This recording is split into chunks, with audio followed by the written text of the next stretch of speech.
الجبت والطاغوت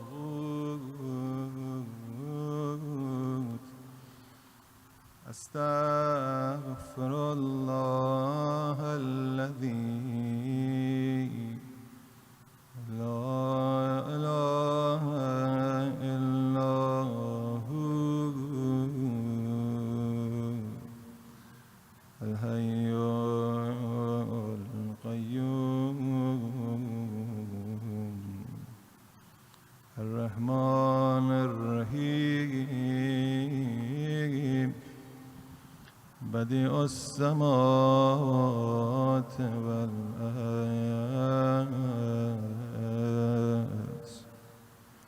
عالم الغيب والشهادة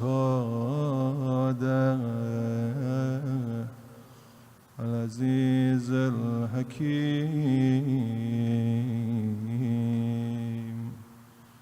وأتوب إليه.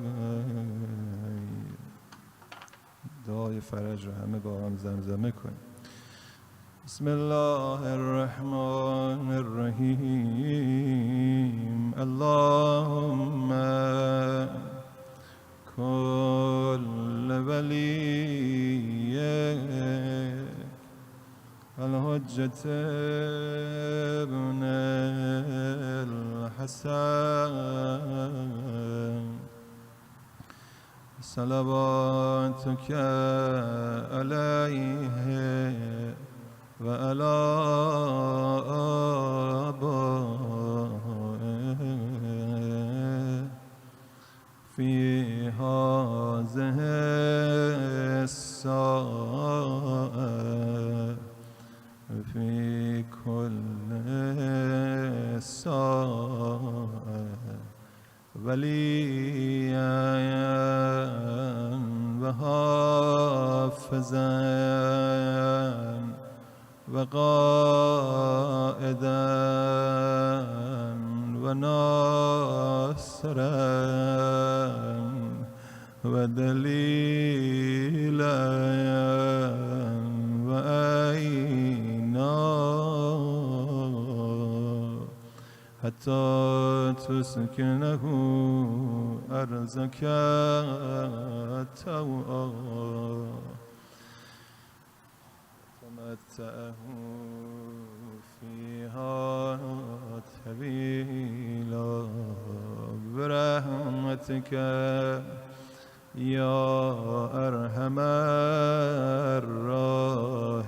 الراحمين. الحجة إلهي الآف إلهي الآف إلهي الآف إلهي الآف إلهي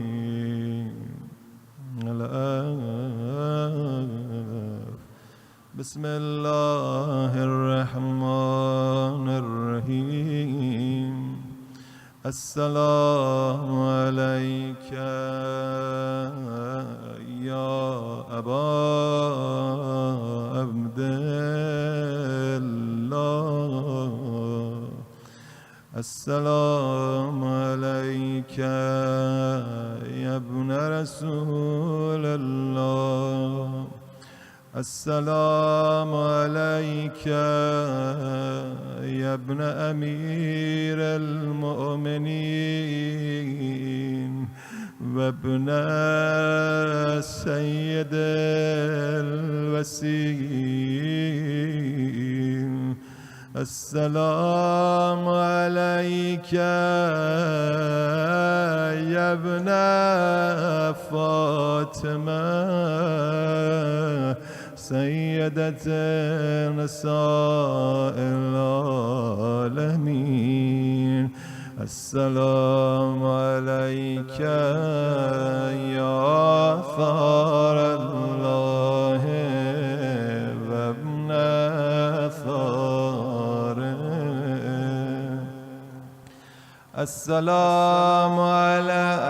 السلام عليك یا ثار الله و ابن ثاره و الوتر الموتور السلام علیک و علی الارواح التي حلت بفنائك عليكم مني جميعا سلام الله أبدا ما بقيت وبقي الليل والنهار شام شهادت امام زین العابدین آقای غریب کربلا 35 سال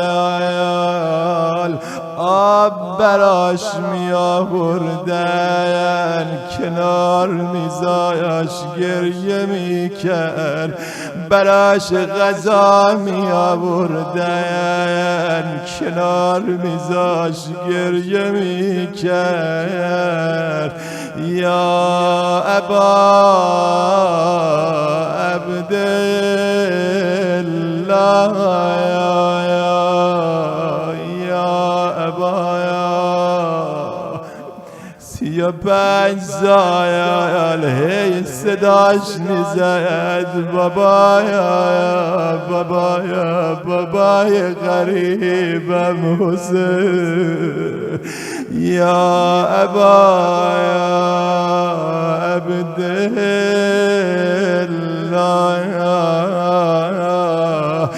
لقد عظمت الرزية وجل يد وعظمت المصيبة بك علينا وعلى جميع أهل الإسلام وجلت وعظمت مصيبتك في السماوات على جميع أهل السماوات فلعل الله أمة أسست أساس الظلم والجور عليكم أهل البيت ولعن الله أمة دفتكم عن مقامكم وأزالتكم عن مراتبكم التي رتبكم الله فيها ولعن الله أمة قتلتكم ولعن الله الممهدين لهم بالتمكين من قتالكم برئت إلى الله وإليكم منهم ومن أشيائهم واتباعهم وأوليائهم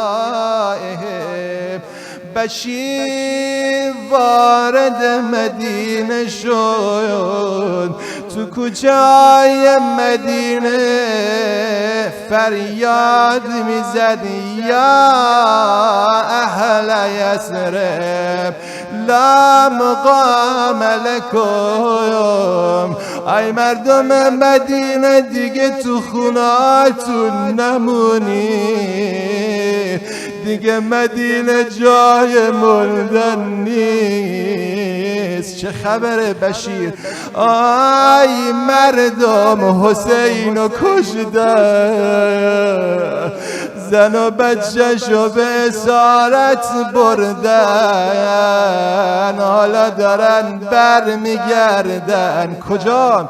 همه اهل بیت پیغمبر خارج مدینه خیمه زدن، دست دست مردم میان ببینن چه خبر شده.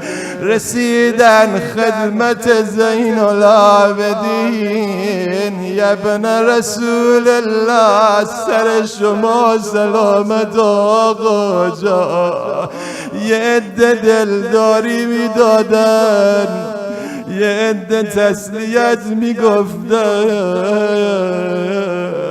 یه عده هم سوال میکردن پسر ابی عبدالله تو کربلا چه گذشت بر شما؟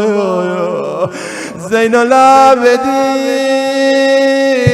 العابدین صدا زد مردم، بابای منو با لب تشنه بین دو نهر آب سر از بدنش جدا کردن. چطور؟ مگه چنین چیزی ممکنه؟ مردم مدینه فقط به شما بگم وحوش بیابان کربلا از آب فرات خوردن، اما یه قطره آب حتی به 6 ماهشم نذاشتن برسه. صدا بزن نالتو برسون کربلا، یا ابا عبدالله.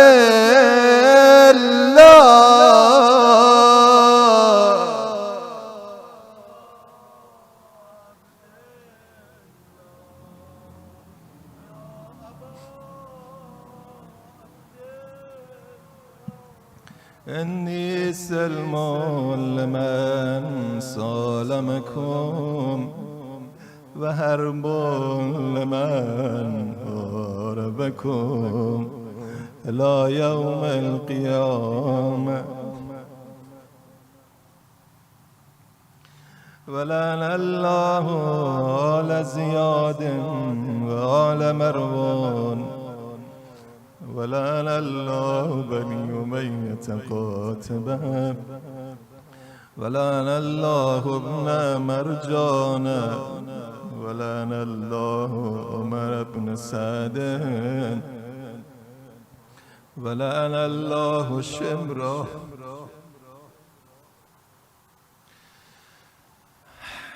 ولعن الله أمة أسرجت والجمت وتنقب لقتالك بأبي أنت وأمي، پدر و مادرم به فداد آقا. لقد أزم مساوي بك فأسأل الله الذي أكرم مقامك وأكرمني بك أن يرزقني طلب ثارك ما امام منصور حجت ابن الحسن قربونت برم آقا. هیچ عمرم گذشت نیومدی پسر فاطمه،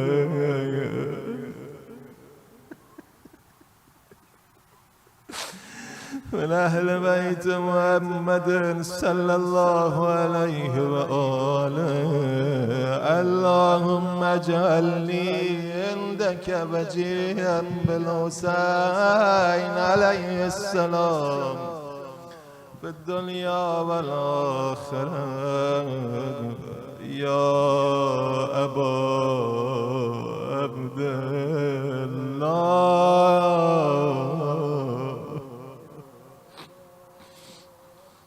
يا أبا عبد الله، إني أتقرب إلى الله. خدا منی مصیبتو کجا ببرم؟ إني أتقرب إلى الله وإلى رسوله وإلى أمير المؤمنين وإلى فاطمة وإلى الحسن وإليك بموالاتك وبالبراءة ممن أسس أساس ذلك وبنى عليه بنيانه وجرى في ظلمه وجوره عليكم وعلى أشيائكم برئت إلى الله وإليكم منهم وأتقرب إلى الله ثم إليكم بموالاتكم وموالاة وليكم وبالبراءة من أعدائكم والناصبين لكم الهر وبالبراءة من أشيائهم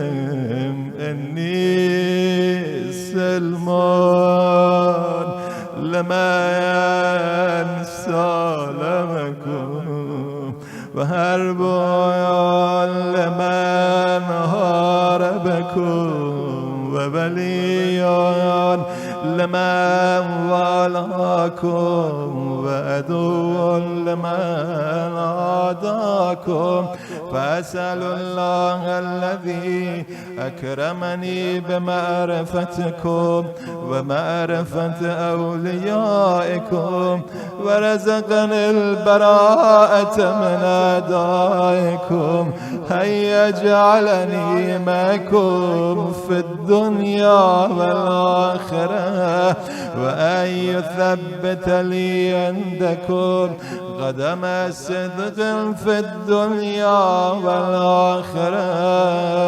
وأسأله أن يبلغ مقام المحمود لكم عند الله وأن يرزقني طلب ثاركم وأن يرزقني طلب ثاري مع إمام مهدي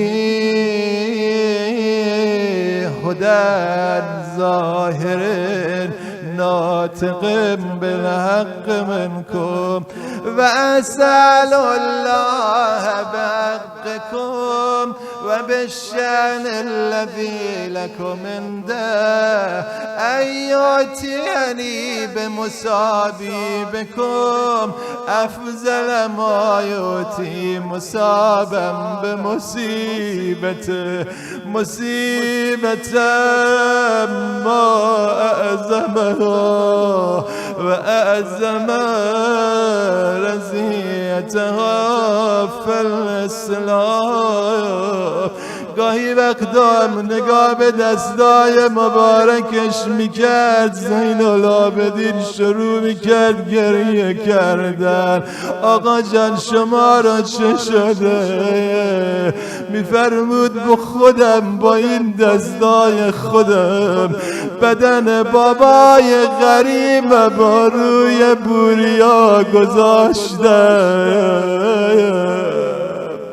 بدن بابای غریبم رو دفن کردم، هنوز یادم نرفته. مصیبتم ما اعظمها و اعظم رضیتها فی الاسلام و فی جمیع السماوات والارض. اللهم اجعلنی في مقامي هذا ممن تناله من صلوات ورحمة ومغفرة. اللهم اجعل محياي محيا محمد وآل محمد ومماتي ممات محمد وآل محمد. اللهم إن هذا يوم تبركت به بنو أمية وابن آكلة الأكباد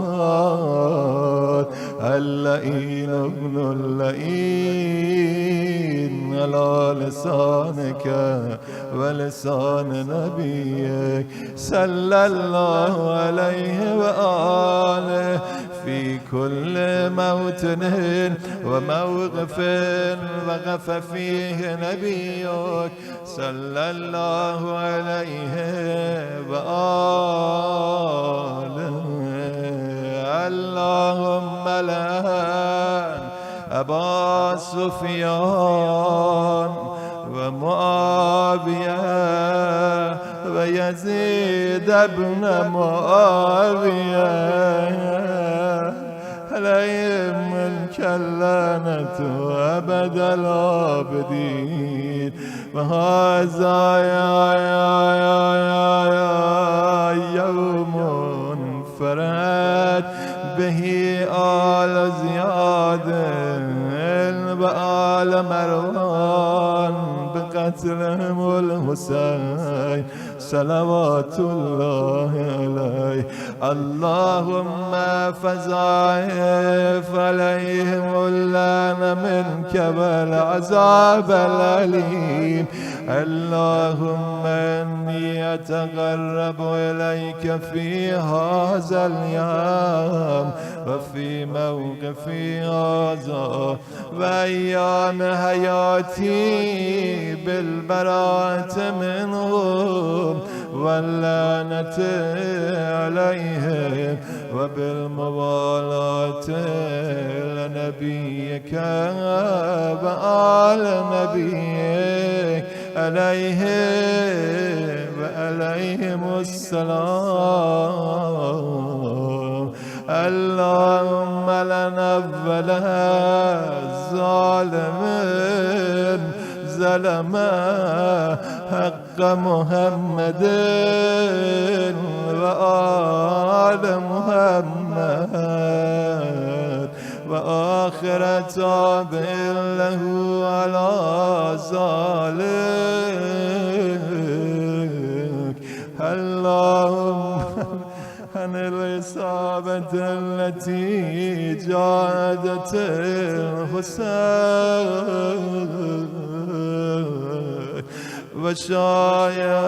وشايات وبايات وتابت على قتله. اللهم لعنهم جميعا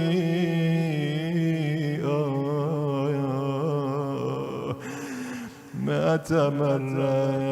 السلام عليك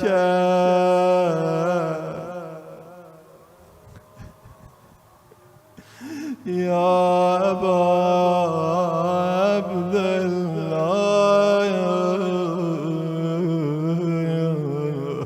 کدوم آقا رو داره میگه امام زین العابدین فرمودن ابن من قتل بالسیف.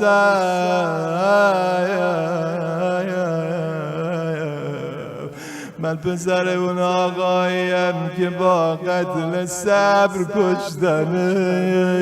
یعنی چی آقا؟ یعنی یواش یواش کشتنش. یعنی چی آقا؟ یعنی اول بهش نیزه زدن، یه ذره ضرب کردن خونای بدنش بریزه، بعد شمشیر دارا اومدن، بعد سنگ به دست گرفتن، بعد همشون ریختن تو گودای. السلام علیک یا ابا عبدالله وعلى الأرواح التي علت بفنائك. عليك مني سلام الله أبدا ما بقيت وبقي الليل والنهار ولا جعله الله آخر العهد مني لزيارتك. دیدارت کنم. ببینم امشب میتونی صدا رو برسونی کربلا. السلام علی الحسین و علی علی ابن الحسین و علی اولاد الحسین و علی اصحاب حسین. یه بار دیگه به نیابت از آقامون امام رضا السلام علی الحسین و علی علی ابن الحسین و علی اولاد الحسین و علی اصحاب الحسین. ما تمر اللهم خص انت اول ظالم باللعن مني وابدأ به اولا ثم لعن الثاني والثالث والرابع. اللهم لن يزيد خامسا ولن عبيد الله بن زياد وابن مرجان وعمر بن سعد وشمرا وآل أبي سفيان وآل زياد وآل مروان إلى يوم القيامة. اللهم لك الحمد حمد الشاكرين لك على مصابهم. الحمد لله على عظيم رزيتي. اللهم شفاعة الحسين يوم الورود وثبتني قدم صدق عندك مع الحسين وأصحاب الحسين الذين بذلوا مهجهم دون الحسين عليه السلام.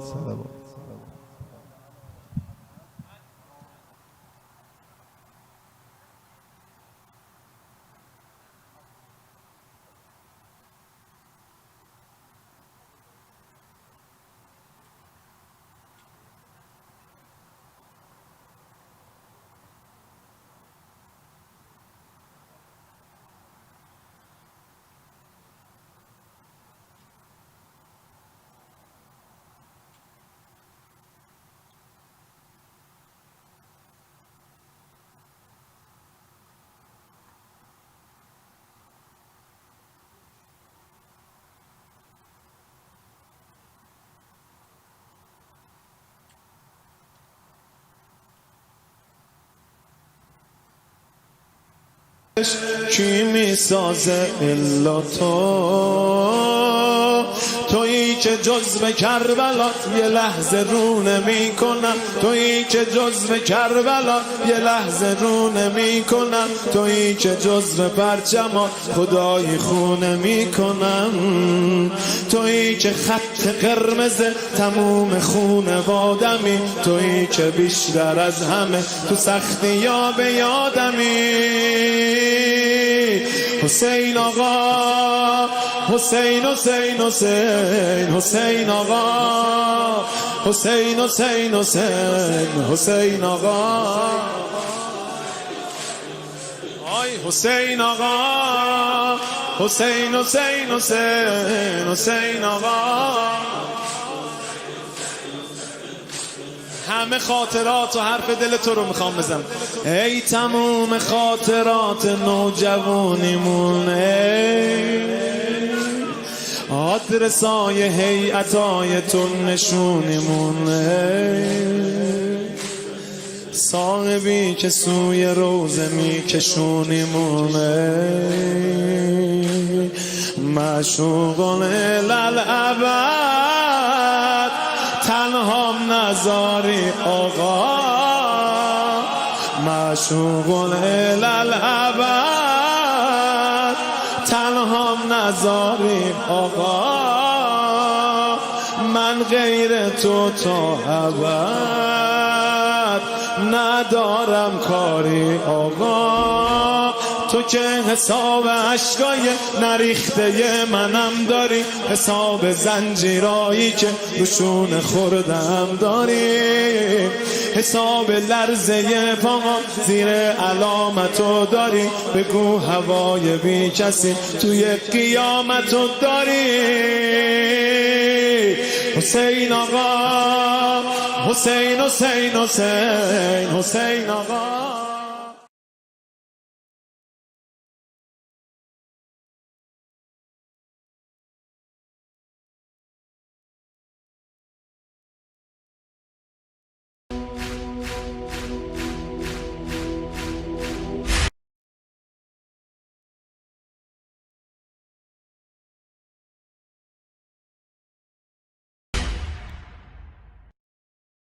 ای ستون تکیه تو تکیه گاه من، ای خیمه تو تا همیشه سرپناه من، ای سوی پرچم تو تا ابد نگاه من، ای آبروی دولت تنگ دلم برا تو، با بدی نوکرش کی میسازه الا تو،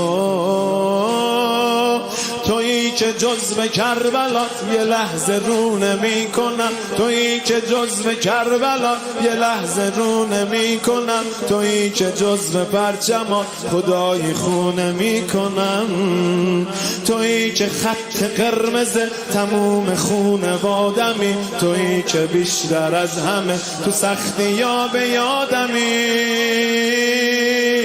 حسین آقا، حسین حسین حسین حسین آقا، حسین حسین حسین حسین آقا،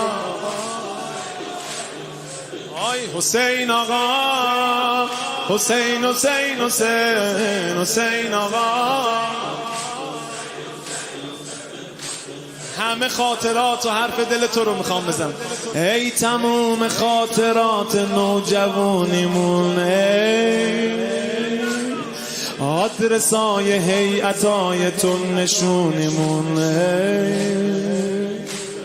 صاحبی که سوی روزه میکشونیمون، ای معشوقان للابد تنهام نذاری آقا، معشوقان للابد تنهام نذاری آقا، من غیر تو تا ابد ندارم کاری آقا، تو که حساب عشقای نریخته منم داری، حساب زنجیرایی که روشون خوردم داری، حساب لرزه پاها زیر علامتو داری، بگو هوای بی کسی توی قیامتو داری. حسین آقا، حسین حسین حسین حسین آقا.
بسم الله الرحمن الرحیم. برادران خواهران سلام علیکم.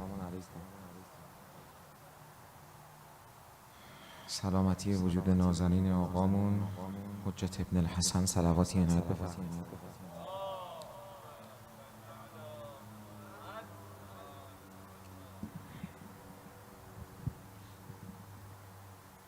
درست نشد.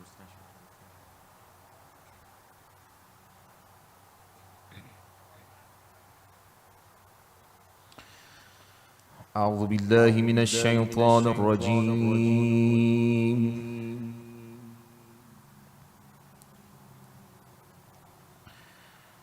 بسم الله الرحمن الرحيم.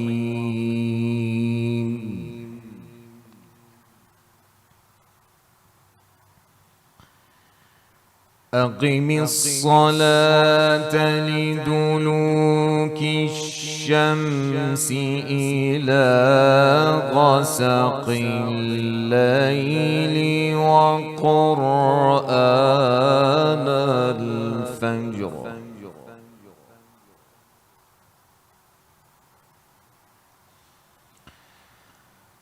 إن قرآن الفجر كان مشهودا.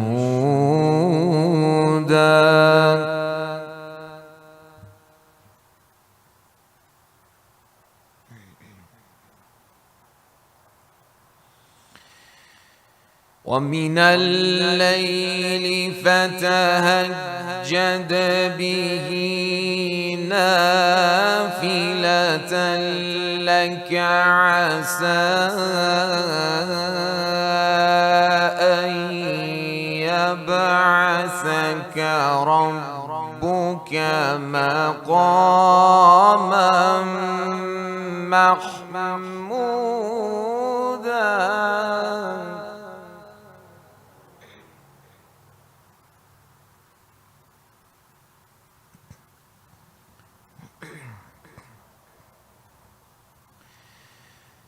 بسم الله الرحمن الرحيم. أقم الصلاة لدلوك الشمس إلى غسق الليل وقرآن الفجر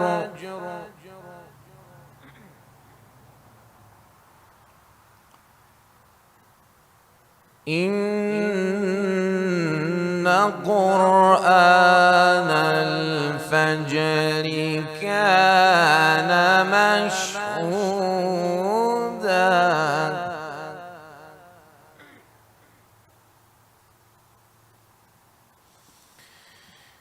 ومن الليل فتهجد به نافلة لك عسى أن يبعثك ربك مقاما محمودا.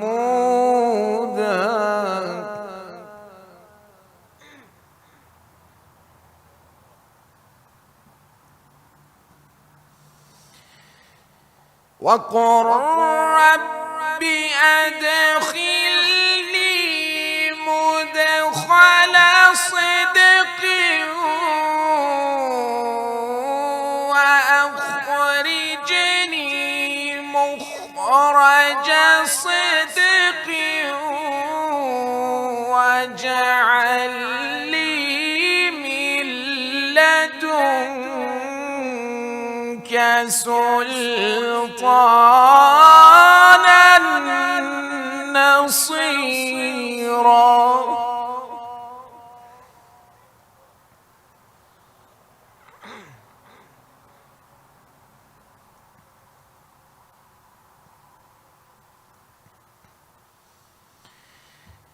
وقل رب أدخلني مدخل صدق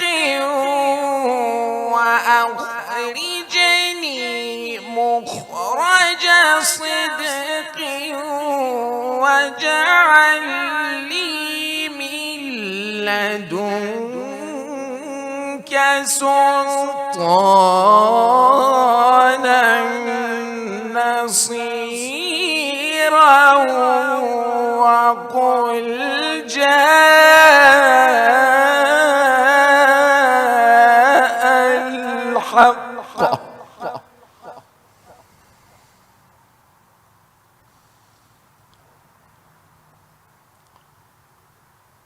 وقل جاء الحق وزهق الباطل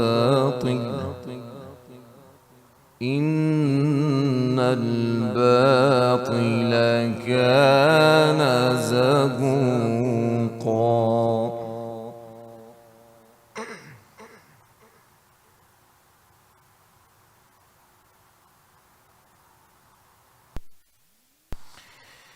وننزل من القرآن ما هو شفاء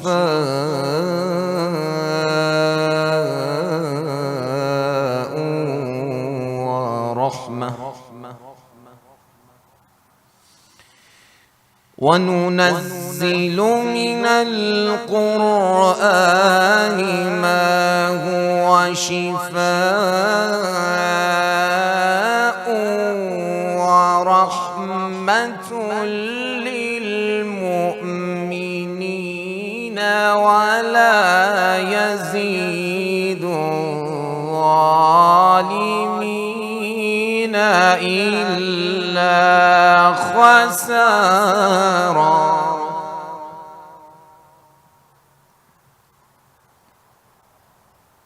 بسم الله الرحمن الرحيم.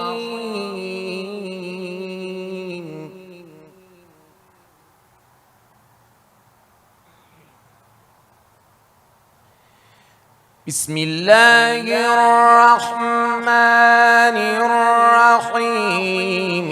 إذا جاء نصر الله والفتح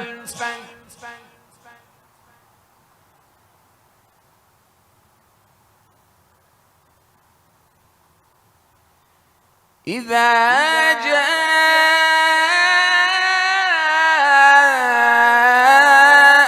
نصر الله والفتح ورأيت الناس يدخلون في دين الله أفواجا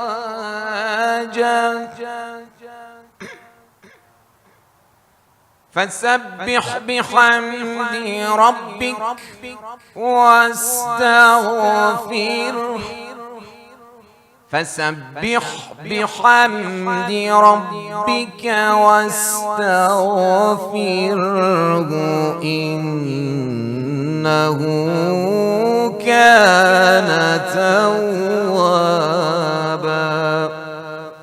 صدق الله العلي العظيم.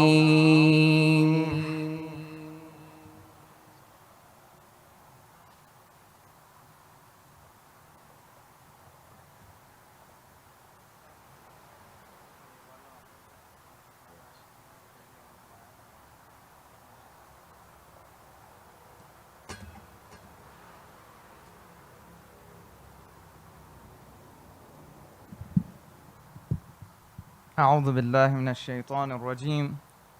بسم الله الرحمن الرحيم، والصلاة والسلام على سيدنا ونبينا محمد وآله الطاهرين.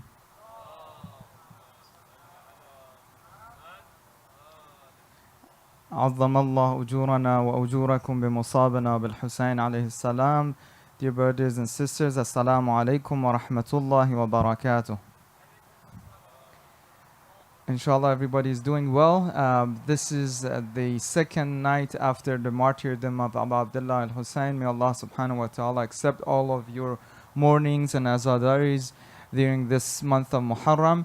Let me thank my dear brother, Dr. Sheikh Sofla, for the beautiful recitation of the Holy Quran.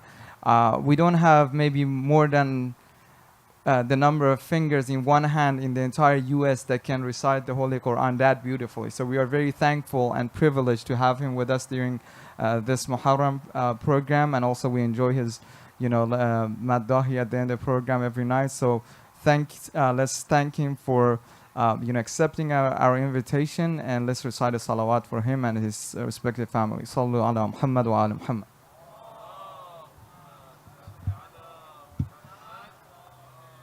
So inshallah, we'll have one more night after this, after tonight. Tomorrow night will be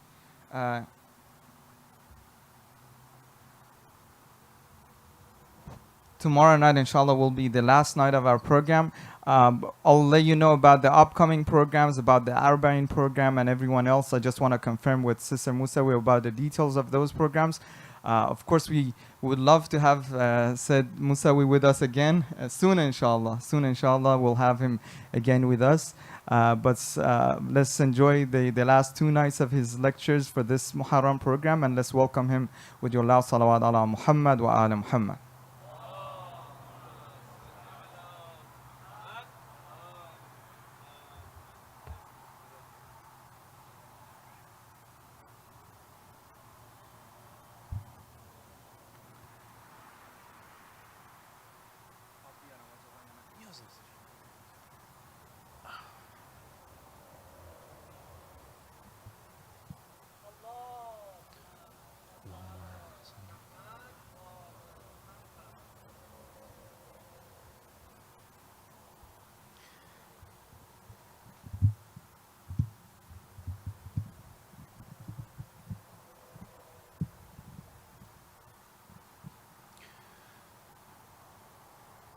أعوذ بالله من شر الشيطان الرجيم بسم الله الرحمن الرحيم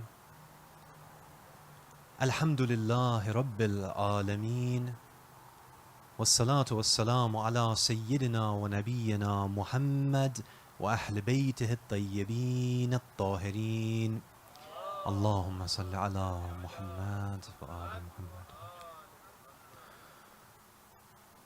Last night, my brothers and sisters, we began with the topic of how did Karbala take place. It's a question which comes up that when we look at the rise of Islam and we see that the Holy Prophet is able to gather all of these different tribes under the banner of Islam, the hearts of these people changes. They accept the religion of Islam. They become Muslim. They're willing to lay down their lives, in some cases, for the religion, in defense of the religion. How do we go from that all the way to Karbala, where the same group is fighting and killing the grandson of that same individual who gave them that religion? How does this take place? Last night I mentioned a few points in regards to how all of this began. And when we really ask ourselves this question of where it begins, in reality it begins at Qadir Khum. One of the interesting things that we find is that when we look at the event of Qadir Khum, it's an event which is confirmed by Sunni and Shi'i. Meaning that it's been narrated through so many sources, Sunni and Shi'i, that Qadir Khum is not something which can be questioned. Sunni and Shi'i, they accept the reality that this is a part of our history. Qadir Khum happened. They accept that it was 100,000 or so individuals who were there at Qadir Khum. They accept that the Prophet, he stops everyone in a place which is unbelievably hot, to the point where it's been narrated that individuals were wrapping their feet to stop the sand from burning themselves. It's been narrated that the Holy Prophet, he spoke for 3 hours. They were there for 5 hours. Just imagine that the Prophet stops you in the middle of nowhere. He has something to tell you. And then he speaks for 3 hours. Within that speech, he mentions a few points. Number one, he mentions Hadith al-Thaqalain. He mentions that I am going to be leaving you 2 weighty things. The first of them, the Quran. The second of them, my Ahlul Bayt. This is one of the things that he mentions. The second thing that he mentions is that I will soon be leaving you. I'm going to soon be passing away. He mentions all of these points. Question: if we cannot deny the fact that Ghadir Khum happened, and nobody denies that it happened, then how is it that throughout Islamic history, so many individuals believe that Amir al-Mu'mineen should not have been the first Khalif, that it should have been Abu Bakr as it occurred, as it took place? How does this happen? When we look back, my brothers and sisters, we look at the history of Islam, one of the things that we find is that for the vast majority of Muslims, number one, Ghadir Khum is not something which is in their collective memories. Meaning that if you ask the average Muslim around the world, you say, have you heard about Ghadir Khum? They're going to say, what is that? They've never heard about it. So this is number one, that many Muslims, this is how they have dealt with Islamic history. It's as if it never happened, it never took place, even though it's in their books. It's in our books. The second thing that we see from another group that knows about Ghadir Khum is that there is an explanation of what Ghadir Khum actually entails. And here there's 2 primary types of explanations that we hear. Number one is the explanation that the Prophet meant that Amir al-Mu'mineen is my friend and the friend of the Muslims. They explain that there's a story behind what took place. And the word Mawla, it has many different types of meanings. Just like if you find a word in English, it doesn't have just one meaning, it has many other meanings that you can use. They say the story is this, that during the time right before Ghadir Khum, what happened? Amir al-Mu'mineen had been sent on an expedition to Yemen.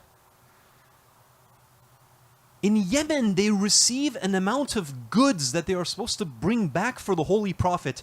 The men under the command of Amir al-Mu'mineen, they take those goods and they say, this is ours. It appears that there were robes and pieces of clothing, and they take it. They say, we want this. Amir al-Mu'mineen, he takes it back. He says, this isn't your property. This is the property of the Muslims. These individuals, they become upset. When they go back to the city of Medina, they begin to complain to the Holy Prophet that Ali did this to us. Ali is such and such. They say that Ghadir Khum, the Holy Prophet, number one, he's explaining that he's going to be passing away. But when he says, for whomever I am his master, Ali is his master, what he meant is that Ali is your friend. They translate Mawla to mean friend. Okay. This is one of the interpretations. The second interpretation, and we see this amongst many who are more Sufi oriented. They say for sure Ghadir Khum happened. We cannot deny the existence of Ghadir Khum, but it doesn't mean what you think it means. What does it mean? They say that the Holy Prophet was indeed announcing that he is going to be passing away, but what he's saying is that after me, the spiritual successorship goes to Imam Ali alayhi salam. Meaning, if you have a religious question, If you want to know how spirituality is done, go to this individual. He is going to be able to guide you. We take these two explanations at face value. We analyze them. We look at them. Is it a reasonable conclusion that the Holy Prophet stops 100,000 Muslims in the burning hot sands? He speaks to them for 3 hours. He recites Hadith al-Thaqalain. He tells them he's going to soon be passing away and leaving them, only to say that either Amir al-Mu'mineen is your friend, or that he is my spiritual successor. And by the way, if you look at all of the Sufi groups in the world, they're Sunni, but when they trace back their spiritual lineage, it goes back to Amir al-Mu'mineen for this reason. You know, Sufis, they have shaykhs that they believe there is a spiritual authority which has been inherited. And they believe that this inheritance, originally Amir al-Mu'mineen was the one who taught that first shaykh, who then taught the second, the third, and reaching the current shaykh that they have. This is what they believe. But it's not reasonable, my brothers and sisters, that the Prophet would do all of this, say all of this, and the end conclusion is one of these two things. If this is the case, then again we go back to that original question that we went over yesterday. Then how in the world did it take place that the Muslims ignore the explicit words of the Prophet? Yesterday we mentioned 4 things. I'm going to briefly recap those, refresh our memory, so that we can continue tonight, inshallah. The first point that was mentioned last night was that there was a hunger for power amongst the people. And I mentioned that the vast majority of the Muslims, they became Muslim later on. The last 4 or 5 years where the vast majority of those people, they actually accepted Islam. It was after the Treaty of Hudaybiyah that many of the Muslims, they entered the fold of Islam.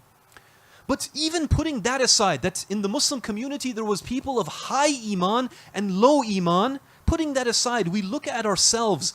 Does not a hunger for power exist today within us? It does. How long have we been Muslim? Generations. Generations of Islam, and still we haven't been able to purify that desire for power. If it's given to us, we go absolutely crazy with it. This was number 1. Number 2 was the role of Amir al-Mu'mineen in the battles. One of the things that I mentioned is that in the battles, in defense of Islam, Amir al-Mu'mineen played a key role in killing many of the disbelievers. Many. He killed their champions. He killed their fathers, their uncles, their brothers. Those individuals later, they accept the religion of Islam. Do you think they've forgotten that Amir al-Mu'mineen has decimated their most beloveds? They're not going to forget. And at Saqifa, we see that a little bit of that comes out. The third reason was tribal affiliation, that the Arabs were grouped into tribes. Their ultimate allegiance for generations, for centuries, had been these tribes. Their very existence depended upon their loyalty to the tribe, to the point where even their morality is based upon if something is good for the tribe or bad for it.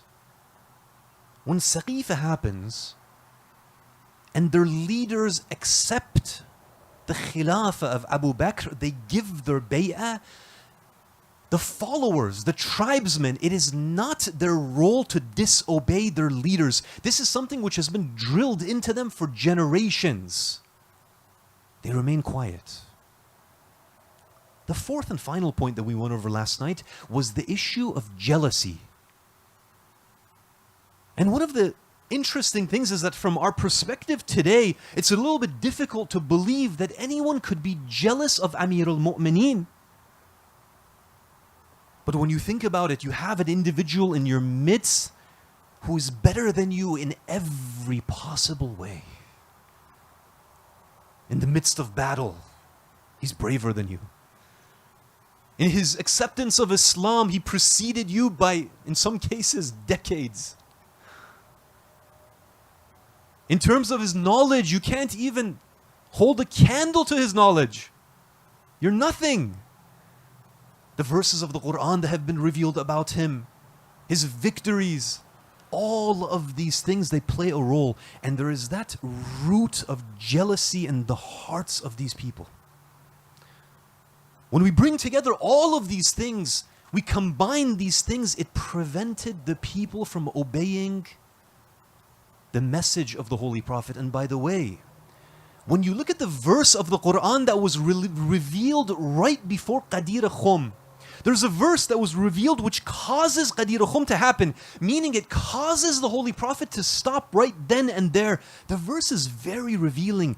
It mentions, O Apostle, communicate that which has been sent down to you from your Lord. If you do not, it will be as if you have not communicated His message at all. And Allah will protect you from the people. Indeed, Allah does not guide the faithless. The verse is so telling, my brothers and sisters, that the Holy Prophet, he's afraid of something. What is he afraid of? Being killed? No. He's afraid that if he reveals this, the entirety of the society, the Muslims, is going to just split apart. The hatred that they have for Amir al-Mu'mineen, the jealousy which they have for Amir al-Mu'mineen, their tribal affiliation, all of this is going to come together and they're going to say that we are not even Muslims anymore. He's legitimately afraid of this. Allah says, don't worry. You do what your duty is. We're going to protect Islam. If this is the case, there's a question that we have to ask. And that question is this. After Saqifa happens, when the Khilafah is taken from Amir al-Mu'mineen, people approach Imam Ali and they say that we are ready to help you. We are ready to support you. Why doesn't Amir al-Mu'mineen take their help? Why doesn't he rise up in armed rebellion? What is the reason? Because Amir al-Mu'mineen, he mentions the problems. What are you guys doing? But he tends to adopt a quiet position. He doesn't rise up in rebellion. And so one of the criticisms is that if Amir al-Mu'mineen, this unbelievably brave individual in these battles, this individual who kills all of the enemies of Islam, why is it that when his right is taken, he's quiet? He doesn't rise up. There's 2 points here, my brothers and sisters. The first point is, as I mentioned, the vast majority of the Muslims, they had just accepted Islam. Amongst these individuals, there were people that were very sincere, and then there were individuals that were waiting for the opportunity to rise up against Islam and destroy the religion from the root. For example, one of the people that comes up and approaches Amir al-Mu'mineen and is trying to encourage him to revolt and rise up is none other than Abu Sufyan. Abu Sufyan, who fought against the Prophet until when? Until the conquest of Mecca, when he didn't have any other choice. He submits. He comes to Imam Ali and he says, we are ready to support you with armed men. We're not weak. Amir al-Mu'mineen, you know what he says to him? He says, since when were you concerned about the issue of Islam? Abu Sufyan, since when were you worried about what happens to Islam? What happens to the right of Amir al-Mu'mineen? You fought against us all of these years. Now you want to come and help me? Amir al-Mu'mineen, he recognizes a reality that Islam has just been formed. The Prophet has connected these tribes that have been killing one another for centuries. He has connected them with just barely a thread. if Amir al-Mu'mineen rises up, what's going to happen? A civil war is going to take place. If a civil war happens, what is going to take place? It's going to be the end of Islam as a religion. Amir al-Mu'mineen can see this. And Imam Ali, he actually explains this in the Nahj al-Balagha. He uses beautiful language. He explains that Islam is much like a cup of milk where the milk is brimming. He says any sudden movement, any hasty motion would spill that milk. It's going to destroy the religion. So number one, Amir al-Mu'mineen, he's afraid of a civil war which is going to cause the end of Islam. But there is a second reason that Amir al-Mu'mineen does not rise up. And that reason is that when you look at the countries which surrounded the Arabian Peninsula, what do you find?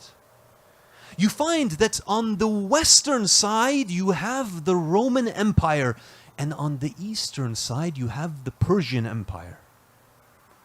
Now traditionally, for centuries, the Persians and the Romans, they would look down on the Arabian Peninsula. Why? Because there was nothing of value there. It was a backwards region. It had no resources. The people were uncivilized. It wasn't worth taking over, conquering. And there was no threat.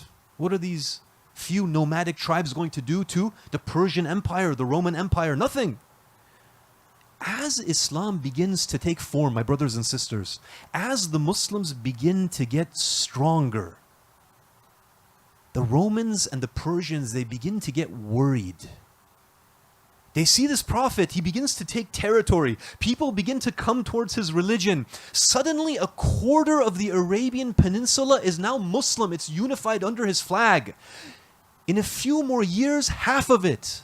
Suddenly they're looking, the entirety of the Arabian Peninsula is now Muslim. Suddenly the Muslims are pushing at the borders of Persia, at the borders of the Roman Empire. They're taking territory. They begin to get worried. And as soon as the Holy Prophet dies, one of the things which is clear is that the Romans and the Persians, they are looking very carefully at the conditions and the situation in that land. If there is even the slightest hint of weakness, it's going to be the most beautiful opportunity for them to invade and crush Islam once and for all. And by the way, there were individuals in Mecca, the likes of Abu Sufyan, who actually had links to the Romans, links to the Persians. There was a very real danger that Abu Sufyan or individuals like him, they would actually invite them to invade. These are individuals who hated Islam. He's been fighting his entire life against the Prophet. The opportunity is potentially showing itself here. Amir al-Mu'mineen Ali ibn Abi Talib, alayhi salam, he's looking at this situation. Now, what is amazing about Ali is that it's never about what's for him. His entire focus from the very earliest days has been what is in the benefit of Islam, what is in the favor of Islam as a religion. If Amir al-Mu'mineen acts, he acts for the sake of Allah. He doesn't do it for himself. And so Imam Ali, he's looking at this situation, this historical situation, and he realizes that the time is not right for him to rise up and to take the Khilafah. Amir al-Mu'mineen, he remains silent. I just wanted to mention a small point here, my brothers and sisters, that when I was thinking about this idea of Imam Ali alayhi salam, it reminded me of the situation that we have in our communities. Amir al-Mu'mineen, he looks at a situation and he maintains unity even though it must have hurt him tremendously. Can you imagine? Someone like Imam Ali doing everything for the cause of Islam so that these backwards people, they can see the nur of Islam, and when they gain power and they accept Islam, they do this to him. Must have been very painful. When I look back at our own communities on the micro level, now I remember I was at a masjid one time. The masjid had something like 60, 70 people in attendance. And they approached me. They said that we are having issues because there's different ethnicities, there's different factions in this masjid. And we're getting ready to split. We can't work together. And I was looking and I was thinking to myself that you're too small to split. You're too small to activate the ego. It's not worth it at this point. Wait at least until there's 200, 300, 400 people before splitting. But as followers of Amir al-Mu'mineen, one of the things that really comes to my mind is how well do we follow in his footsteps? How willing are we to split our communities over ego? And I see this all across the United States, that a masjid forms and it only has 50, 60, 100 people, and as soon as it reaches that point, they purchase a property, they're getting ready to split. They can't stand each other. You know, when we look back in history, it's really food for thought that if Amir al-Mu'mineen, if the Ahlul Bayt were willing to work at this level for unity, then why am I not willing to do the same? Please recite a salawat. Allahumma salli ala Muhammad wa ali Muhammad. Amir al-Mu'mineen, he puts aside the Khilafah. Abu Bakr becomes the Khalif. Now what's interesting about the Khilafah of Abu Bakr is that for many years, the vast majority of his rule, he's simply trying to stabilize the world of Islam. That same thing that Amir al-Mu'mineen was afraid of, Abu Bakr is dealing with. Immediately what comes up is a series of wars known as the Ridda Wars. The apostasy wars, that as soon as some of these tribes, they see that the Prophet has died, they say, why are you guys the ruler? We should be the ruler. In fact, when we accepted Islam, it wasn't sincere. Now we're going to reject it. We're going to fight against you. Immediately, during the Khalifat of Abu Bakr, these groups begin to rise up. And so the vast majority of his Khilafah, he's busy suppressing these things, as well as getting ready to take over the Roman and the Persian Empire. Now, during the Khilafah of Abu Bakr, we don't see very many radical policies. Of course, there's little policies here and there, but generally we don't see any policies that are radically different from the policy of the Prophet. They're busy with expanding their territory, they're busy with a number of things. The policy is generally a decent policy.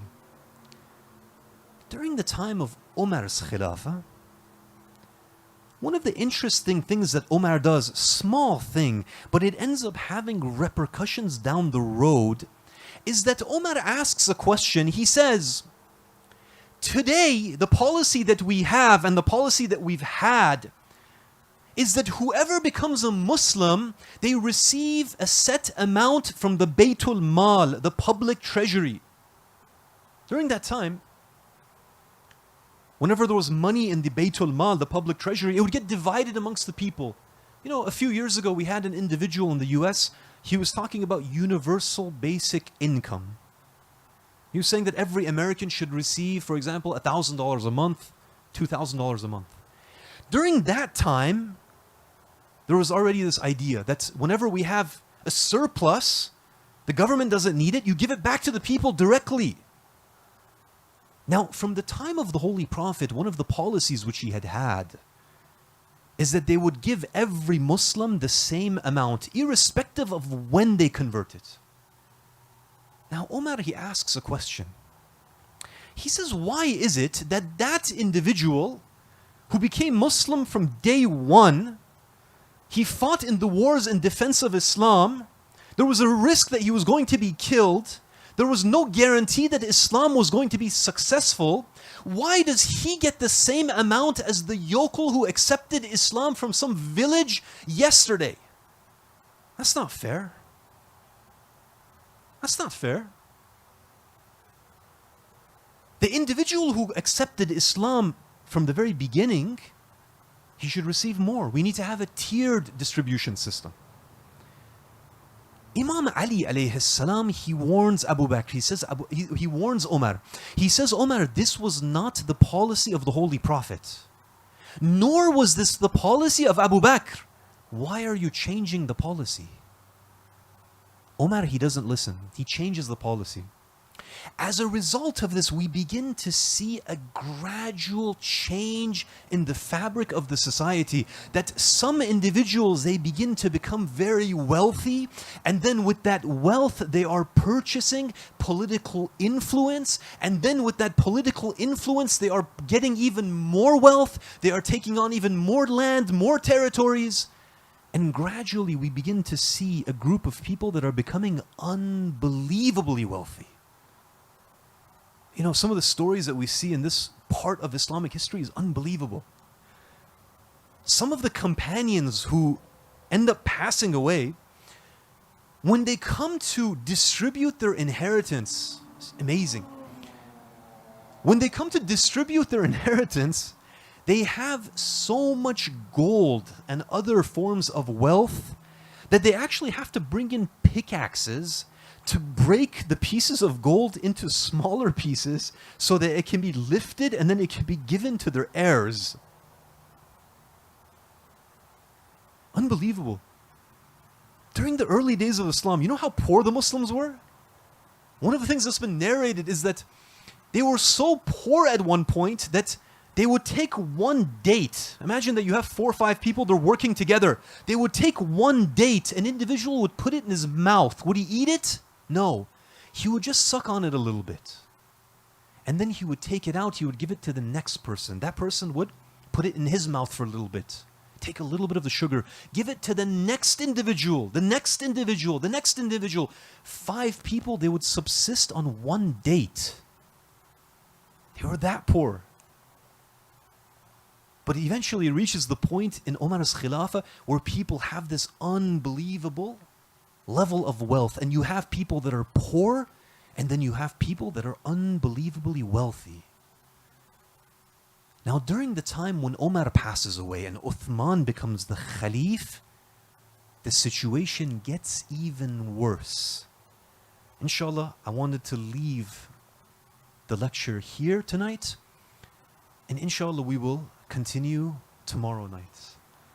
Sallu ala Muhammad wa ali Muhammad. Allahumma salli ala Muhammad.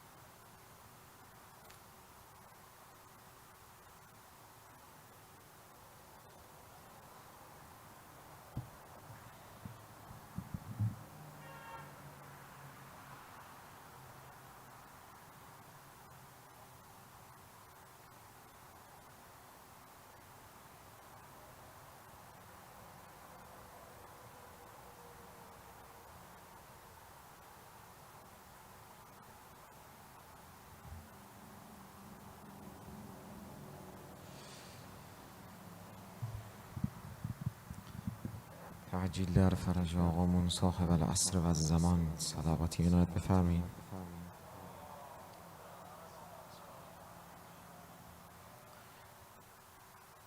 صلی الله علیک یا ابا عبدالله وعلى الأرواح التي حلت بفنائك عليك مني سلام الله أبدا ما بقيت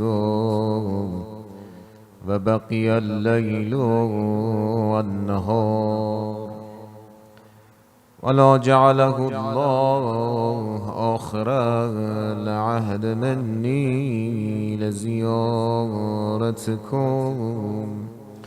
السلام على الحسين وعلى علي بن الحسين وعلى أولاد الحسين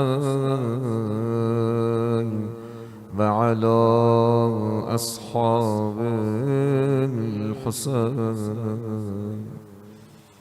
اللهم كل وليك الحجة ابن الحسن صلواتك عليه على آبائه في هذه الساعة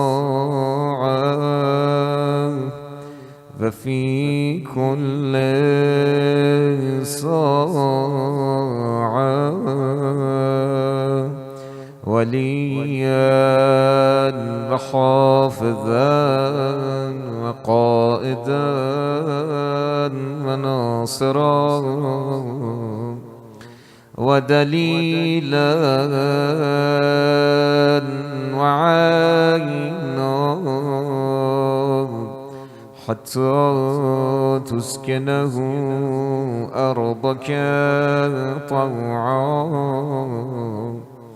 وتمتعه فيها طويلا. السلام عليك يا بقية الله في أرضه. السلام عليك حين تقوم كيمياء يوسف زهراء. السلام عليك حين تقعد. السلام عليك حين تصلي وتقنت. عزیز دل زهرا کجای عالم نشستی حجت خدا؟ کجای این عالم داری عزاداری میکنی؟ کدوم روز نشستی؟ کجا داری برا شیعیان بابایت علی استغفار میکنی، طلب مغفرت میکنی؟ خوشا به حال ما که همچین امام مهربانی داریم و همچنان چشمانمان گناهکار مانده و منتظر جمال نورانیش هستیم. جانم فدایت یا ابن الحسن یا مهدی، یا ابن الحسن یا مهدی، یا ابن الحسن یا مهدی. تنها چیزی که میدونیم اینی که به قطع یقین این شبها و این روزها در کنار عمه‌ات زینب، در کنار یاد و خاطرش نشستی و عزاداری اسارت اهل بیت میکنی. جانم فدایت. وقتی کاروان اهل بیت بردن کوفه، دیدن 84 تن از این کاروان، تقریبا 84 تا از این کاروان کسایی بودند که در راه به کوفه و کوفه اهل بیتی داشتند، اقوامی داشتند، نزدیکانی داشتند. وقتی وارد کوفه شدند اقوامشون اومدند و اینها رو از کاروان جدا کردند، بردنشون که دیگه در قافله سالار در کاروان اسارت نباشند. برای همینه که میگن از اینجا به بعد دیگه کاروان اسارت فقط بنی هاشمی داشت. اونایی که نزدیک داشتن اومدن بردنشون، لباسای تازه بر تنشون کردن، اما دلها به سوز برا اسرای بنی هاشم، فرزندان حسین ابن علی. عموزاده های علی ابن الحسین السجاد، دلها بسوزه بر غربت عمه من زینب کبنا. میگن سکینه بنت الحسین آمد کنار عمه جان، این بچه ها چرا دارن از ما جدا میشند؟ فرمود عمه جان اینا کس و کاری دارن، فامیل دارن، اقوام دارن، اومدن دنبالشون. فرمود عمه جان مگه ما کس و کاری نداریم در کوفه؟ چشم خجالت زده عمه. فرمود عمه جان کسی نیست ما رو از غل و زنجیر نجاتمون بده. جانم فدایم عمه جان، خسته شدیم از پیاده راه رفتن در مسیر، ما هم لباس تازه میخوایم.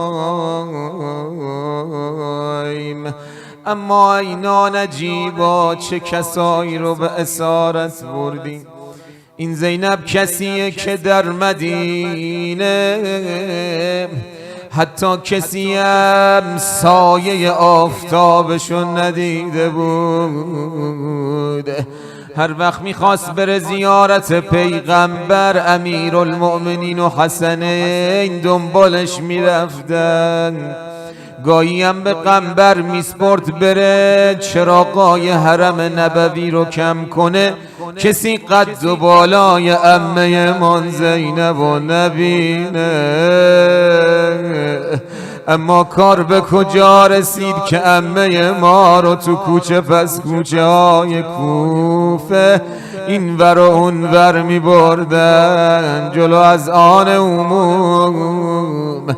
هر جا نشستی نام زیبای عمه سادات و صدا بزن، جانم زینب،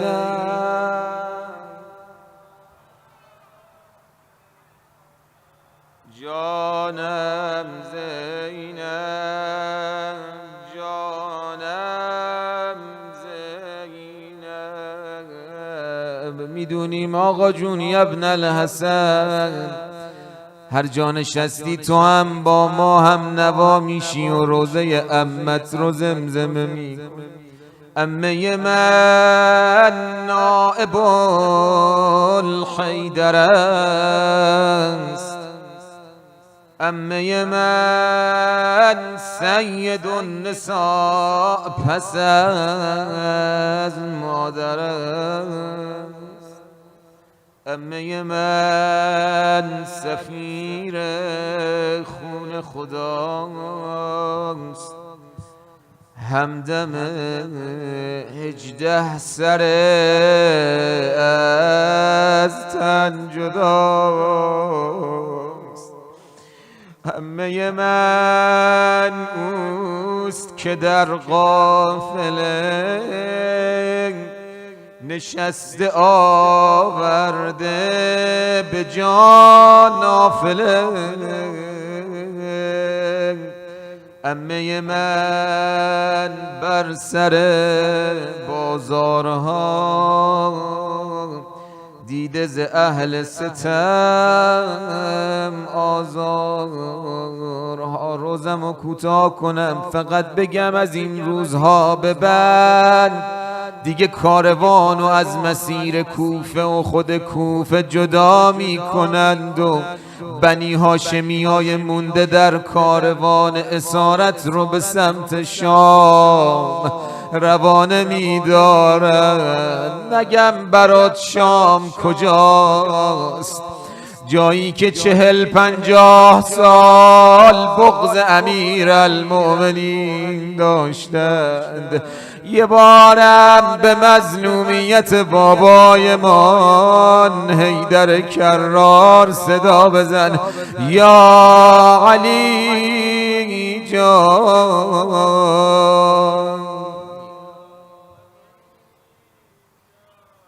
یا علی جان، یا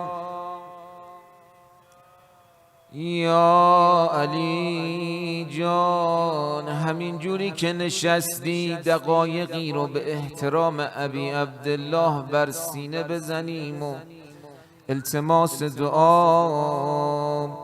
روم به سوی کوفه غریب و زار و تنها، روم به سوی کوفه غریب و زار و تنها.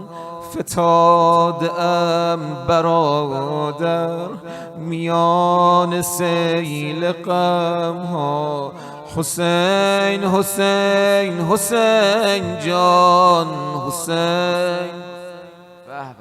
اتفاقا بهترم هست حسین حسین معناها رو دقت میکنیم. حسین حسین حسین جان.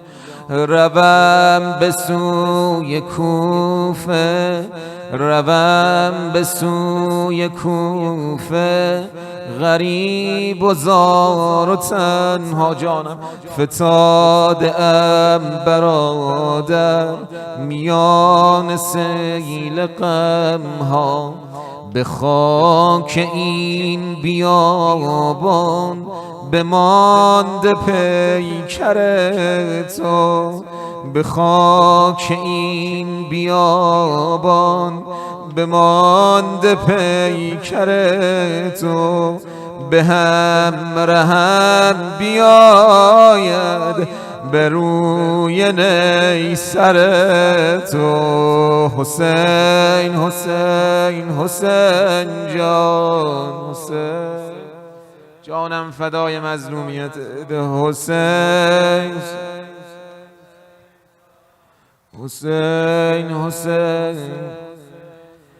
شده ز بعد هجرت، شده ز بعد هجرت نصیب خیم غارت.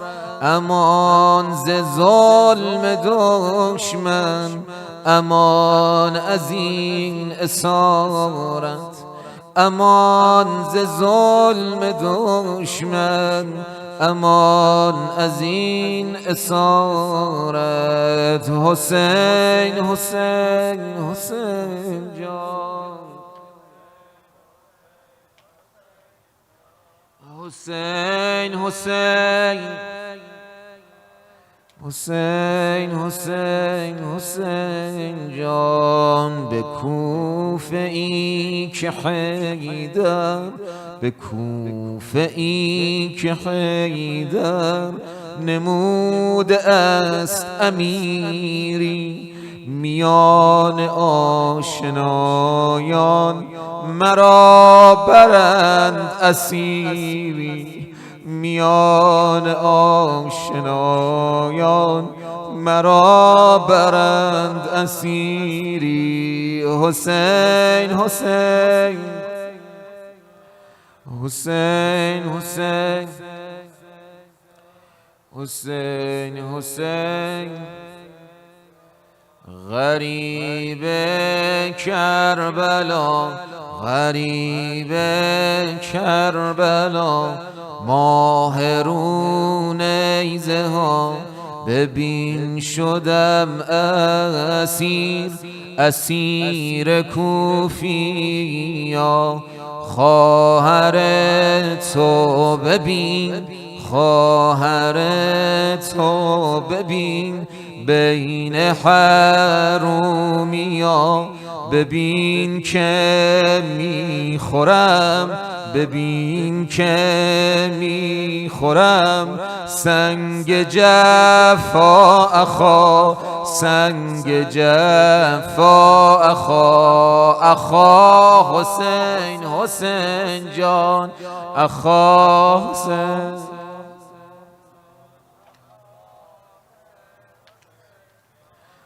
اخا حسین.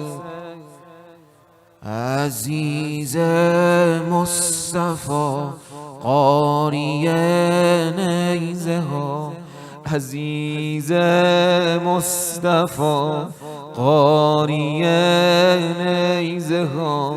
چه دل نشین اون صوت تو یا اخا، صوت تو یا اخا. خواهر بمیره یه عده بی حیا، به لب تو زدن سنگ جفا اخا، به لب تو زدن سنگ جفا اخا. اخا حسین، حسین جان اخا، اخا حسین. آه وا ویلتا، آه وا ویلتا، ای غیرت خدا ببین با قاتلت هم سفرم اخا. ببین که میزنه منو به قصد کش، ببین که میزنه منو به قصد کش.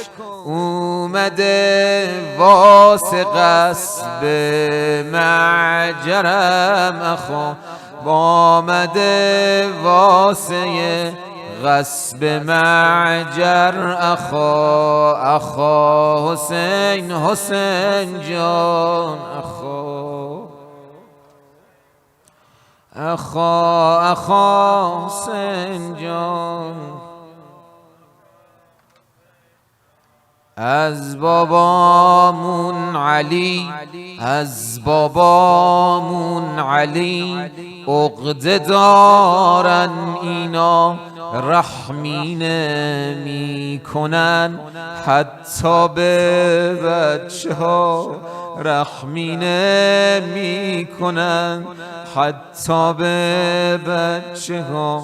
سنگین دستشون وا ویلتا جان، وا ویلتا جان.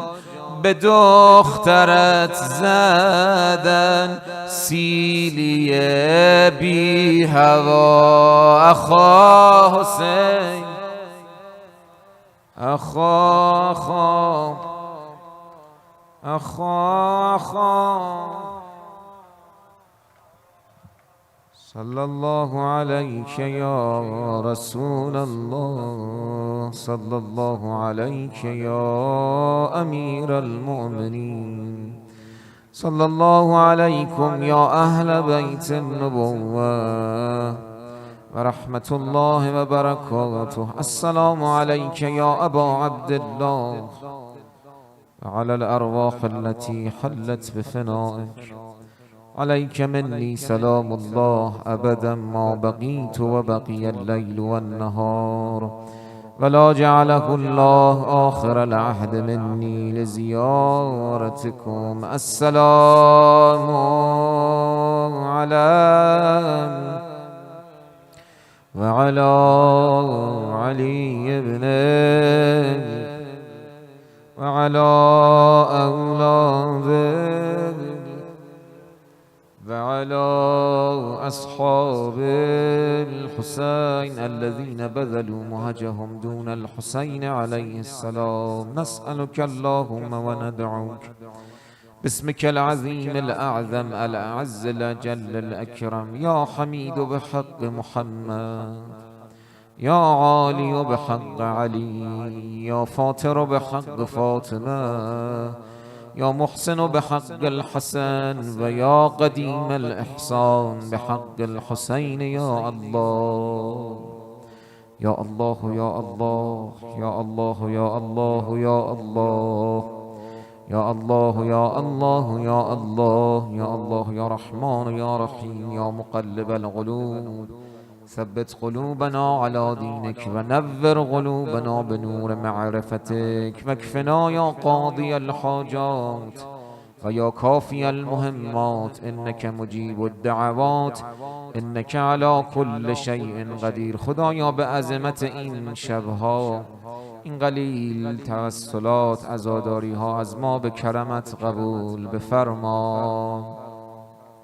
قلب نازنین یوسف زهرا حجت ابن الحسن از همه ما عزادارای حسین ابن علی خوشنود و راضی بگردان. در فرج نازنینش تعجیل بفرما. چشم گنهکار ما را به جمال نورانیش منور بگردان. لباس عافیت به تن همه مریضای منظور سفارش شده ها، آنها که گرفتار بیماری کرونا هستند، عزیزان و اقوام و دلها، اونهایی که در ایران التماس دعا دارن، همه رو به یاد داشته باشید. خدایا به عظمت این شبها لباس عافیت به تن همشون بپوشان. گذشتگان این جمع، گذشتگان بانیان، گذشتگان کسایی که در این مجالس خدمت کردند، گذشتگان بنده حقیر، همه را انشاءالله به یاد داشته باشیم. غفران و رحمت همشان. رحم الله من یقرأ الفاتحة مسبوقة بالصلاة علی محمد و آل محمد. اللهم صل علی محمد.